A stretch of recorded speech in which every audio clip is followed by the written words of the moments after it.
in this world whose life is filled with loneliness.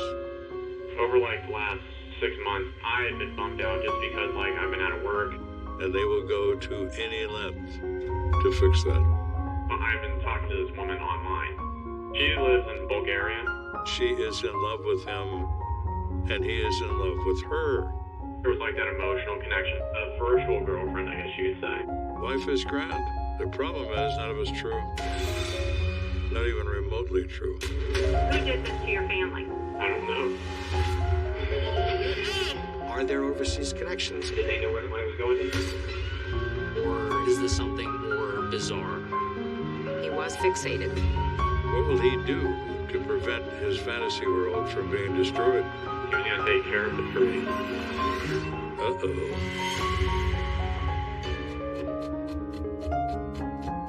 I spent my career closing murder cases. But I'm not the only one who answered the call. It takes a rare breed to solve the unsolvable, to catch a ruthless killer, to find justice for the dead.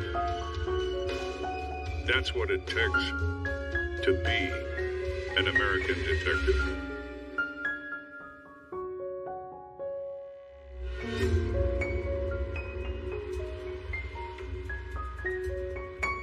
Police Department Life recorded. Hi, I'm not really sure how to do this. I'd like to do a welfare check on something.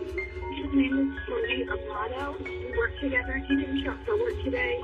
I'm not assuming the worst, but this is just very out of character.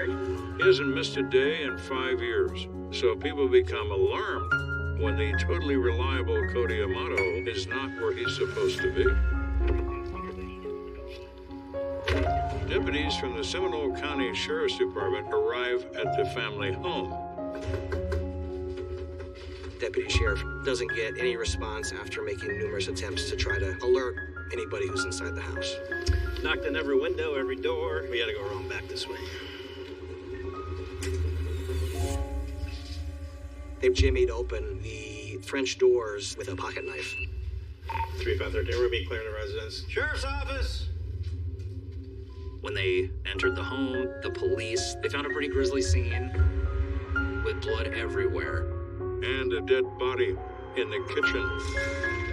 And another body in another room. And a third dead body. We need backup, we need homicide detectives, we need crime scene people, we need everything. My name is Eva Marie Malteri, and I was an investigator at the Seminole County Sheriff's Office. Right out of high school, I became a nurse of 9 years, and then I had an opportunity to switch careers and go into law enforcement. I always had a lifelong dream of that.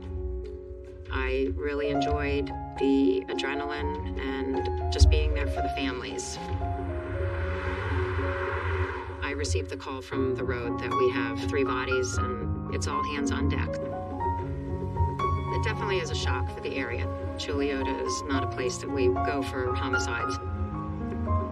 Primary activities out there are horseback riding. Folks have target shooting in their backyard. It's very country. Detective Maltari arrives and is briefed by officers first on the scene. 3 members of this family are dead in this house. A common police expression for such a crime is a family wipeout. When you first enter a crime scene that magnitude with 3 bodies, you're observing everything. Crime scenes will speak to you if you listen. The difficulty is crime scenes only whisper, so you have to pay strict attention to what you're observing. In the kitchen, Maltari finds the body of the father, Chad Amato, age 59. I observed the male lying on his back. There was a lot of blood around him. He had 2 gunshot wounds to the head. He also had a gun holstered on his hip. That certainly stood out. It is unusual for someone to carry a weapon in their own home. However, they're obviously a gun enthusiast family. There were a number of firearms located. A shotgun, rifles, a number of pistols. The Amatos were avid gun folks. We noticed the gun on his hip didn't look like he attempted to take it out. The fact that it was not drawn indicates that Chad Amato didn't know that was coming. Whoever shot him did so from behind him. There's evidence of him having fallen at the sink. There was blood all over the kitchen. Blood was smeared on the ground. It appeared he was crawling away, but then he was shot in the back of the head a second time. It's an execution. There was a lunchbox around him. It appeared he had just come home from work. Multari notices chicken breasts on the kitchen counter that have been thawing. So we're getting ready for dinner when nobody's in any condition to eat. Multari goes into the home office area and finds the body of Margaret, age 61, the mother of Cody and the wife of Chad. She was sitting at her desk and she was slumped over. She had blood around her face and head that we could see. She was shot once in the back of the head, execution style. There's an expended casing on the floor, and it's a 9mm. It appeared that Margaret was working at her desk, and the position that she was in would make us believe that she had no idea that she was going to be shot.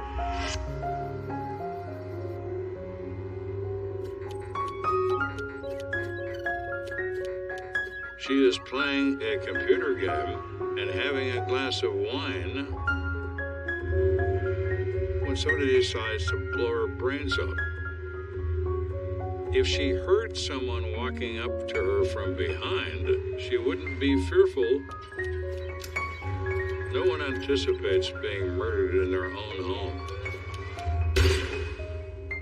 Margaret never knew what hit her.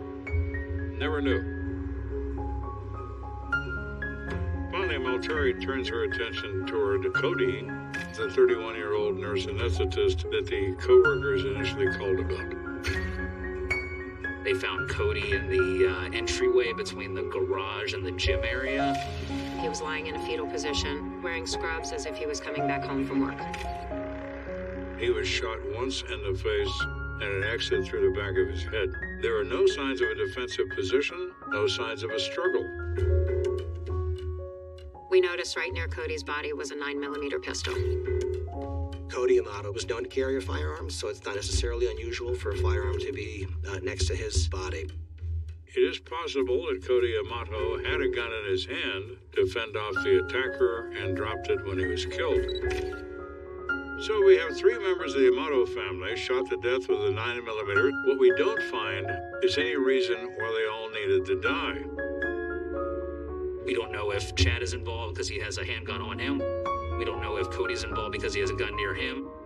It's like, how did this all happen? Once we saw the 3 bodies, obviously our first thing is to see if there was any forced entry, to see if anybody that the family did not know came in. There were no signs of forced entry. All the windows were closed, the doors were locked. There was nothing that appeared to be taken. Either this perpetrator is Houdini, or he was in the house with their permission. So that's when we determined it had to have been someone they knew. Who is that someone? We don't know. The uniformed officers contact Multari and explain that there is a woman present, Cody's girlfriend. It is likely that she's going to know a great deal about what's going on with his family. It's time to question her right away. Cody's girlfriend was very concerned, but she did not know that Cody was dead. We eventually had to tell her. She was very upset. She started telling us about Cody and that they met in nurse anesthetist school. Cody Amato was a very, very bright young man, very gregarious, kind, funny, outgoing. Everyone really liked Cody. He was a very positive influence.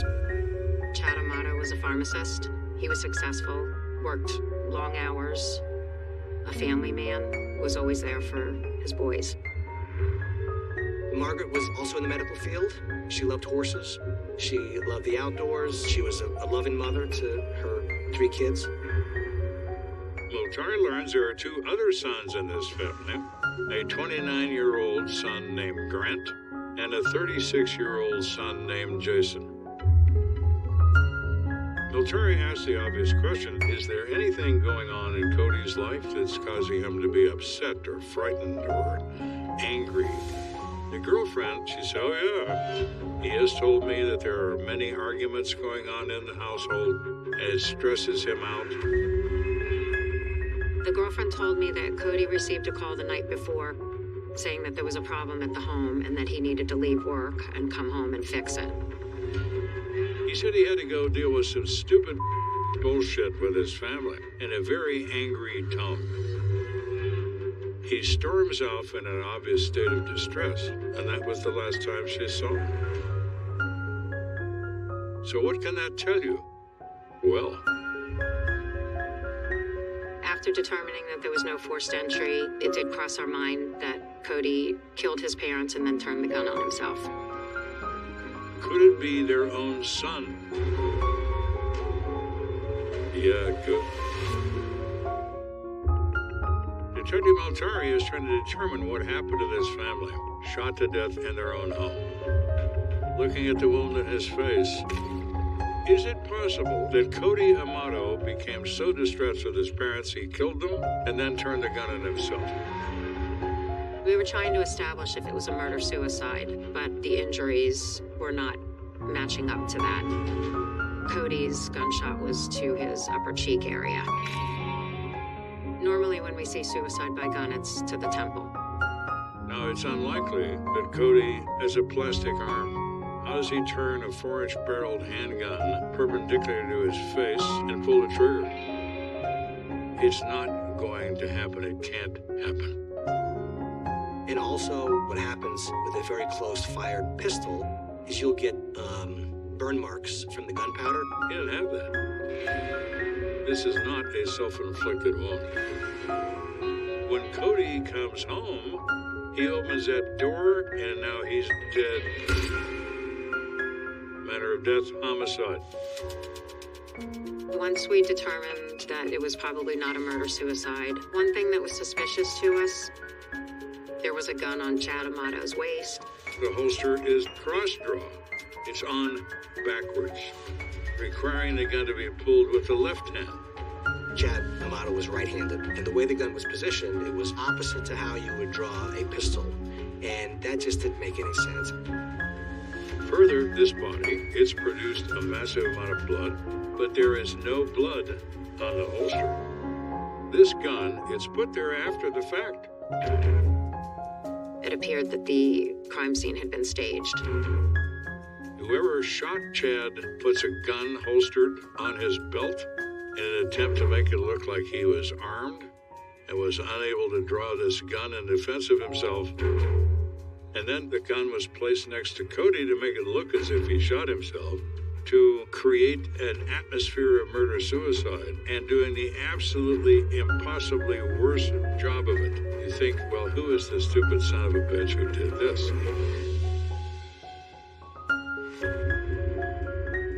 So the next step is Maltari is going to go speak to the coroner to determine the outcome of the autopsies. But the coroner notices something interesting about Chad Amato's body that Maltari did not notice at the scene. All of his fingers were covered in blood except for one, and that would have been the right index finger. That was very, very clean. And the vision of the coroner that someone had taken that dead hand and carefully cleaned the right index finger. That was very odd. What would be the purpose of that? The ballistics people and the police laboratory examined the handguns found near the bodies. None of the firearms that were found in the house were matched. A different firearm was used for the homicides. So we never found the murder weapon on scene. The killer is still armed, which makes him exceedingly dangerous. At this point, we were still trying to rule out who could have did this. We needed to talk to the other family members that are still around. Cody said this was all about the bullshit with his family.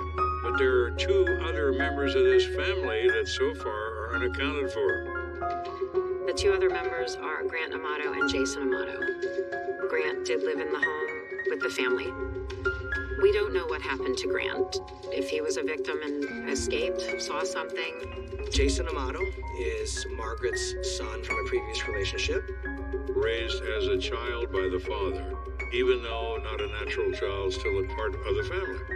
Jason was more of an outsider, it appeared. He was one that just stuck to his own life. Stepchildren are often the source of difficulty in families. So we'll begin with him. They find Jason where he lives. They make contact. They inform him what's happened. Investigators pay close attention to his reactions. He was completely shocked. He was devastated. Those kinds of emotions are very difficult to fake. As an explanation for his whereabouts the prior evening that is ironclad. Jason didn't do this. Further, they inquire with Jason, what can you tell us about Grant? Cody and Grant were very close. From all accounts, Grant looked up to Cody quite a bit, emulated him, hung out with him all the time.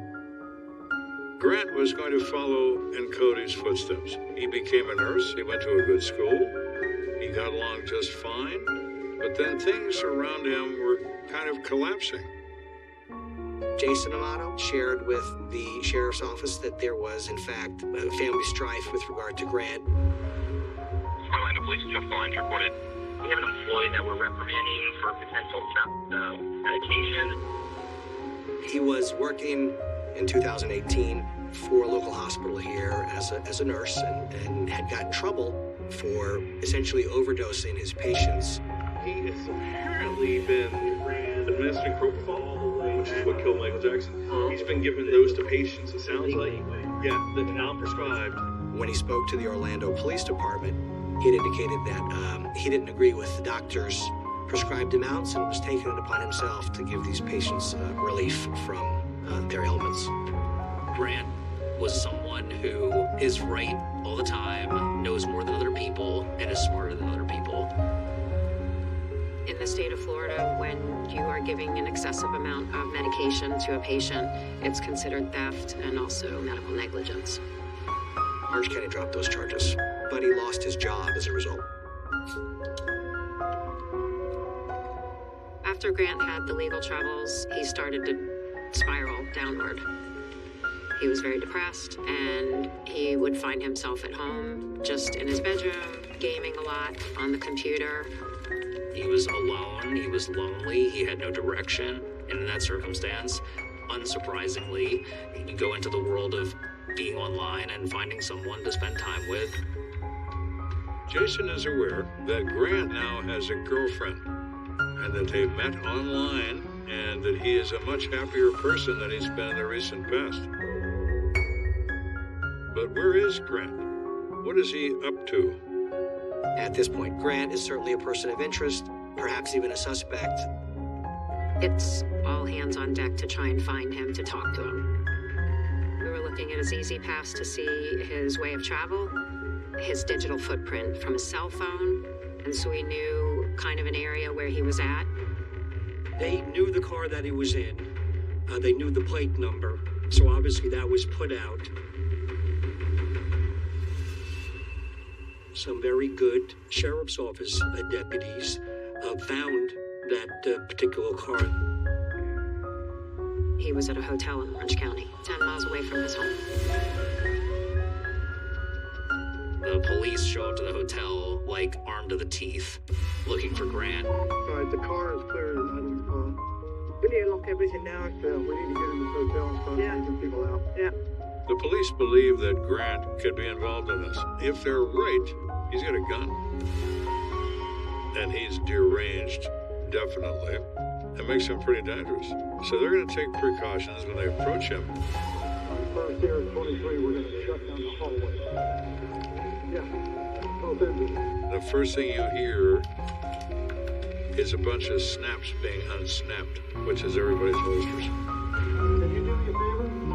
Call the other rooms. Not that room. Make sure no one calls that room and start saying, hey, you need to come out of the room and come downstairs. Drywall doesn't stop bullets. You quietly move some people away from him and isolate him in a box. We got to go now. Okay, we have everyone out of here. Then Then you make an attempt at contact and see what happens. You plan for the worst and you hope for the best. Want to come out and play, Grant? Because we'd like to play with you.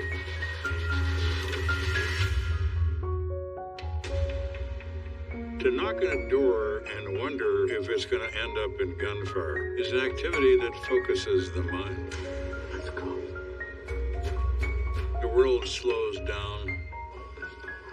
The noise around you stops. And you can feel your heartbeat in your fingertips. It's quite a moment.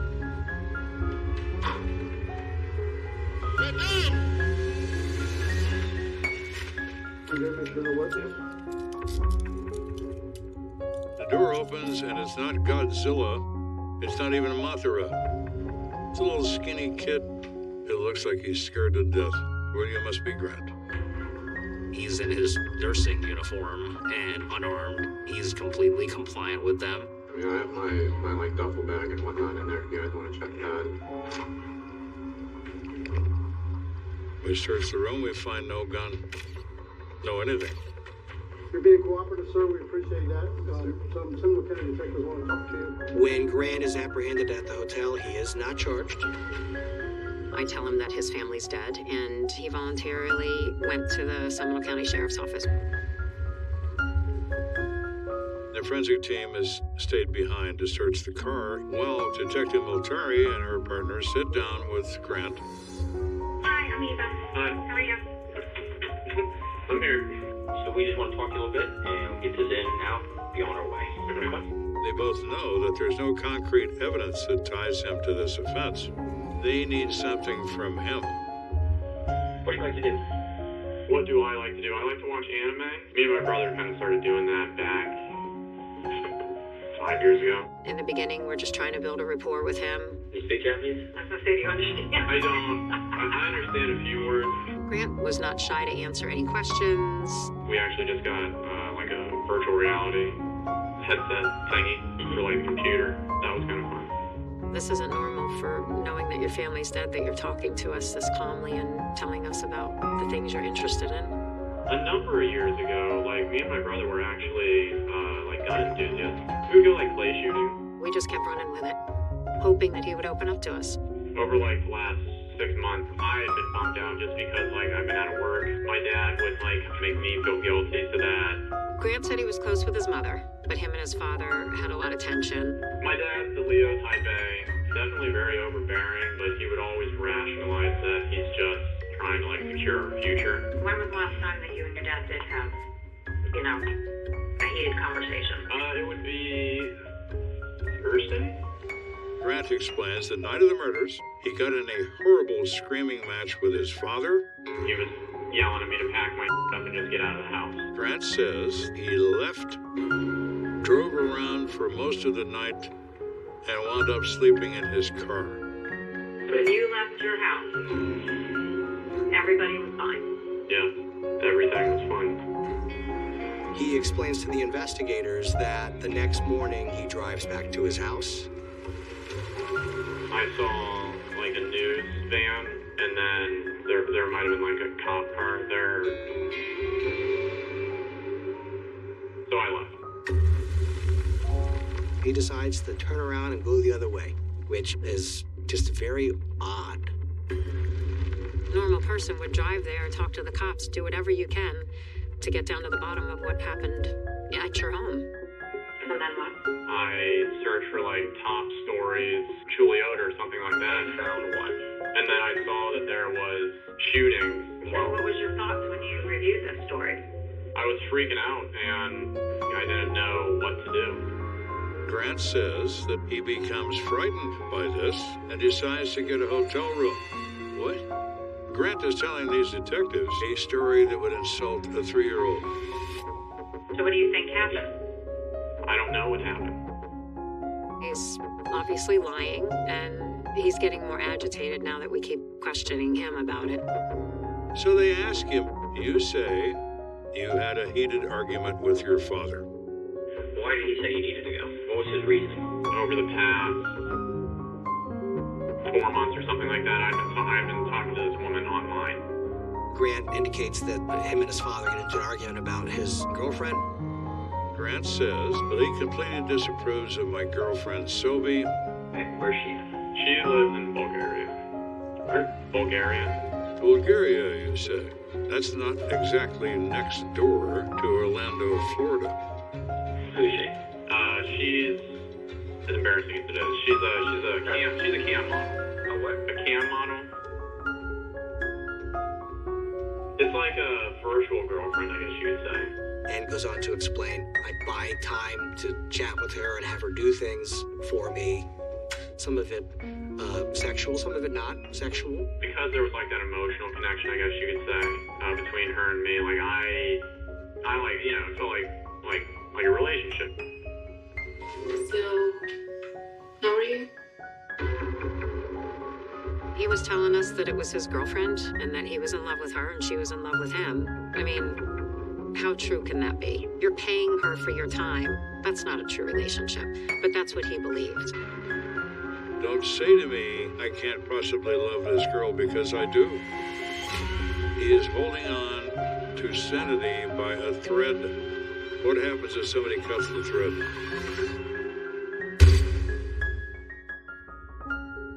Detectives have learned that the girlfriend of Grant is nothing less than a camera girl who's making a living taking her clothes off for clients who pay her to do so. All right, Sylvia. I'm asking you if you can please, pretty please, send me one of your videos. So how much do you think you spent? Probably close to like $200,000. $200,000? Yeah. Wow, Grant, you are a major problem. To spend that much money on someone you don't even know, I was completely shocked. He'd never met her in person, but he was giving her thousands of dollars per day. He was buying her a variety of gifts, lingerie and sex toys and all kinds of things. He's told Sylvie that he's very wealthy, he drives a BMW, that he's a very successful Twitch gamer. Nice. And just has a great life. Grant is living in a fantasy world. In reality, he's a little jerk that lives with his parents and is unemployed. And where'd the money come from? Money came from me, my brother, and then my dad. Did they know where the money was going? They didn't know that it was going to a cam model. These suspicious charges kept popping up, and for a while, Grant was explaining that it was part of his Twitch gaming profile. Then the amounts just were out of control. That's kind of how they figured out something was going on. He was stealing tens of thousands of dollars from his father and Cody. Instead of involving the police, the Amatos, because they love their son, decided to try to handle it as a family unit. My father chose to admit me to a depression or addiction clinic or something like that in Fort Lauderdale. They decide that they're going to take him away from social media, computers, and they take away his cell phone and take away it all. Now, the problem there is that this was a unique type of addiction that required unique care. That rehab facility was not tailored to that specific type of addiction. So their final diagnosis of you was what? That I was fine. He's supposed to be there for 6 to 8 weeks. And the second week, his mother shows up and takes him out. When I came back, my dad, he had this list of all the rules. And his dad drafts up this 2-page agreement of the things he's supposed to do, like get a job, stay off the computer, pay back the money you stole from everyone. And one of the stipulations was that if you speak to this woman again, you're out of the house. I'm kicking you out. Grant doesn't take that very well. He disregards the agreement. Because there was like that emotional connection, I didn't want to just stop cold turkey on it. He was addicted to Sylvie. He loved being on that high. And that's why he would continue stealing the money to keep in touch with her. On Thursday, he had apparently found out that I was speaking to her again. Dad gets very upset, tells him to pack his and get the hell out. So according to Grant, he was out of there by 9. He had threatened me that if I stepped foot back on his property that he would kill me. And like he said those specific words. Yeah. According to Grant, he'd been thrown out of the house, and that's why he wasn't there for the murders. He's trying to give himself an alibi. What he's done instead is to give them a motive. He's a little worse at coming up with alibis than he was at staging crime scenes. Viltari is questioning him when the forensic team that had been searching the car opens the door to the room and says, "Excuse me, we have something you need to see right away." There was a note in the car that was written that stated, "I said to take care of all of your problems at the house, and I have. No one will bother you again regarding this. Just please come home." So, what is that? Grant. He told us that he wrote it so he could remember what Cody had said to him. After I got kicked out, I had met with my brother before he came home, just like in the neighborhood area. I basically brought him up to speed, and he had told me that he was going to take care of it for me. And that's all that I know. So they ask him, "What do you think this means, Grant?" "Well, I think it means that Cody is the one who killed our parents." And why would you think that? To protect me, or to help me, or to do something with me. We knew he was full of shit. We knew it wasn't a murder-suicide. It's all lies. You've painted this picture of how close you are with your brother, and now you're trying to point fingers at him that he did this. That was a trigger for us to know that he's guilty as hell. So you're telling me you did not shoot Cody, No. your father, or your mother? No. He still was adamant that he was not responsible for these deaths. So after several hours of hearing bullshit, lies, I wanted to see his reaction when I showed him the crime scene photos. Did you leave the house with your brother Cody looking like that? Or did you leave the house with your father looking like that? Or your mother? Is that how you left your family? He's completely detached. There's no emotion. And then when there is emotion, it's a fake cry. I didn't do any of this. You can see right through him. If you were the one that's been depressed, you were the one that owes money, you were the one that got into a confrontation with your father, who did this to your family? I mean, I don't know, like, what more I can say. He is a sociopath. Eyes like a shark. Nothing. No feelings. No anything. Detectives try one last tactic. To send Jason in alone and speak to his baby brother. We were hoping Jason would get through to him to give us some type of answer. I want to ask you plain out. You are not part of it anyway. No. Things aren't adding up. I'm really confused, Grant. Jason, he's very emotional. He doesn't know what to think. He doesn't understand how it led up to this point. I need you to be honest with me, man. He was just trying to be consoling and being a loving brother. Just again, to try to build that rapport for Grant to open up to him. I don't have the answers. And he never did. You already made the decision on whether or not they can live or not. That's not your job. Alright, I'm ready. I do love you, though. Just remember that. Just like Mom, Cody, and Dad loved you. I was frustrated. I knew he wasn't going to break. It's an attempt, and a reasonable one, that might work, except it didn't. You have anything else you need to talk about before we let you go? Because now's your time. You know that. You can live with yourself knowing that you're not going to tell us the truth. I've said what I can say. I said what I can say. That's his last words to me. Nothing to try and convince us that he was not the one who committed these crimes. Grant Amato is as guilty as the day is long, but they are forced to say the dreaded words, "Thank you for coming in, you're free to go." It's the last thing you want to do, because you never know if he's going to find a way to make himself disappear.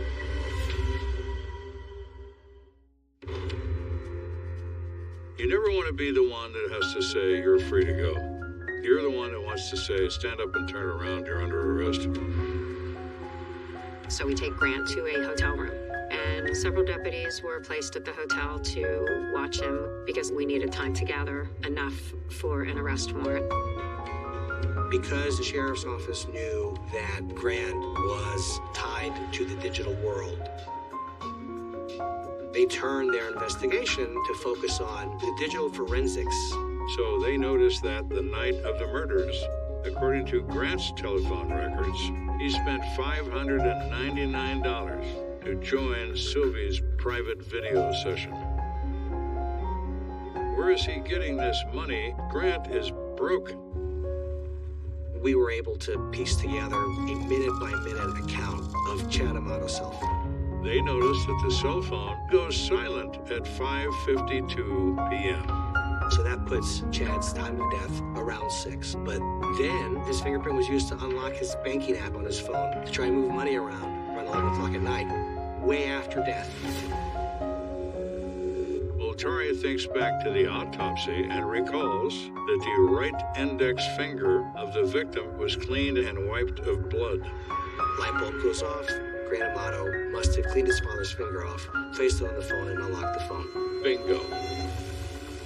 So, within hours of murdering his family, our hero, Grant, is spending more of his father's money to engage again with Sylvie, his dearest love. There is the final nail in Grant's coffin.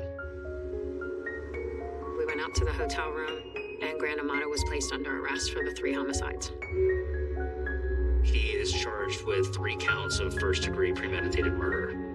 Again, no emotion. He just went with it, turned around, put his hands behind his back, and he was brought down to the sheriff's office. So now we were trying to determine the woman he was speaking to, Sylvie, in Bulgaria, if she had any role in this as well.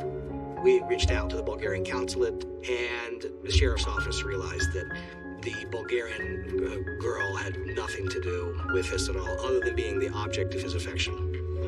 So Sylvie is out. But Grant is all the way in. Without a statement from Grant Amato, they really don't know what happened in that house. But the evidence would suggest the spark that started this event was the absolute nature of the cutoff. He was losing everything, so I think his only way out was to just get rid of them and try and salvage what he could. He needed money to feed his fantasy world. His parents had it, and they wouldn't give it to him. So he's going to take it. Grant comes into where his mother is playing a game on a computer and executes her without comment. First to die.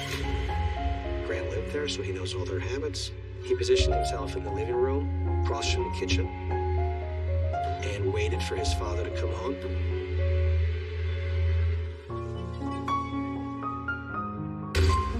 Bullet goes in the back of Chad Amato's head. He falls to the ground. He's crawling on the floor. Grant walks over top of him, puts the second bullet in the back of his head. Then Grant puts a gun holstered on his belt in an attempt to make it look like he was armed and was unable to draw this gun in defense of himself. Grant makes a phone call to his brother Cody to lure him home. Cody walks into the doorway to the interior of the home and is immediately shot in the face with a 9mm. Our hero throws a gun on the floor to make it look as if Cody killed everybody and killed himself. He is thinking he's being very clever, but he puts the wrong gun on the floor. It's not the murder weapon. He is an idiot. I think Grant thought he had the plan figured out perfectly, and it clearly didn't work out that way.